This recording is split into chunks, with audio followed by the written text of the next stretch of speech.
नमस्कार, मैं हूं विनय सिंह। झारखंड अब तक न्यूज और विनय आईएएस के यूट्यूब चैनल में आपका स्वागत है। इन दिनों चर्चा में है जमशेदपुर का सीट और चर्चा में है पूर्व मुख्यमंत्री श्री अर्जुन मुंडा जी। श्री अर्जुन मुंडा जी के बारे में कहा जा रहा है कि वो जमशेदपुर से हो सकते हैं बीजेपी का चेहरा, या फिर लोकसभा चुनाव में वो खूंटी से भी हो सकते हैं बीजेपी का चेहरा।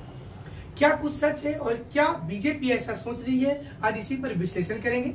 और आपको क्या लगता है कि क्या अर्जुन मुंडा जी बीजेपी से एक कद्दावर नेता के रूप में, जिस प्रकार से उन्हें जाना जाता है, क्या वो जमशेदपुर अथवा खूंटी दोनों में से किसी भी स्थान से चुनाव जीत जाएंगे? तो हमारे कमेंट बॉक्स में कमेंट जरूर कीजिएगा। अब आपको हम बता दें कि इन दिनों चूंकि जमशेदपुर सीट गठबंधन में जा रहा है और झारखंड मुक्ति मोर्चा के पास अगर सीट चला जाता है तो ऐसे में बीजेपी की जबरदस्त फाइट हो जाएगी।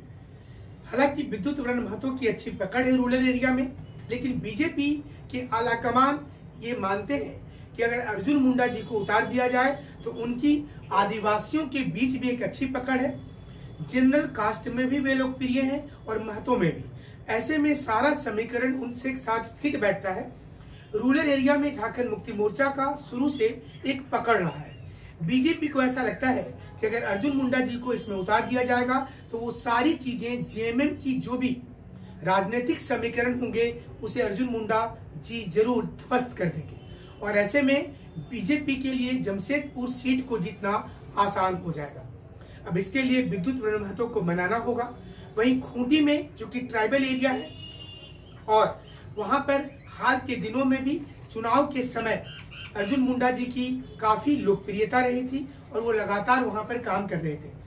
अभी भी जब झारखंड के प्रभारी श्री मंगल पांडे जी जब झारखंड के दौरे पे आए तो अर्जुन मुंडा जी से वो रांची में मुलाकात किए थे और उसके बाद हर बिंदु पर बात किया गया था कि झारखंड में समीकरण क्या है, 14 लोकसभा का सीट कैसे जीता जाए, यानी कि किसी भी सीट में कोई भी कसर नहीं छोड़ना है। हालांकि 2009 में भी अर्जुन मुंडा जी जमशेदपुर से चुनाव जीत चुके हैं, लेकिन बाद में झारखंड का सीएम बन जाने के बाद वो उससे त्यागपत्र दे दिए थे। 2011 में जेवीएम के टिकट पर डॉक्टर अजय कुमार चुनाव लड़े थे। अब ये सीट झारखंड मुक्ति मोर्चा के फेवर में जाता हुआ दिख रहा है। ऐसे में कांटे का टक्कर हो जाएगा और इसे काटने के लिए अर्जुन मुंडा जी को सामने लाया जा सकता है।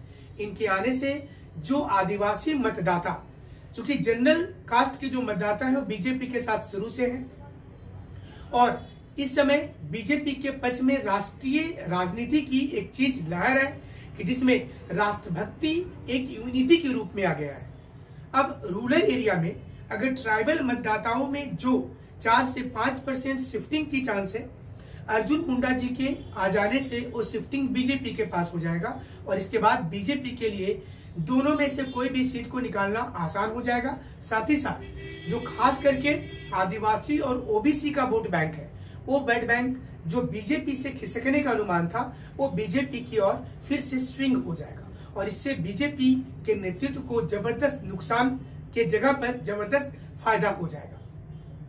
हालांकि राष्ट्रभक्ति के पहले, यानी कि जो अभी जो मुद्दा देश में नेशंस यूनिटी को लेकर आया है, इसके पहले जो सर्वे आ रहा था उसमें बताया जा रहा था कि बीजेपी को नुकसान हो सकता है।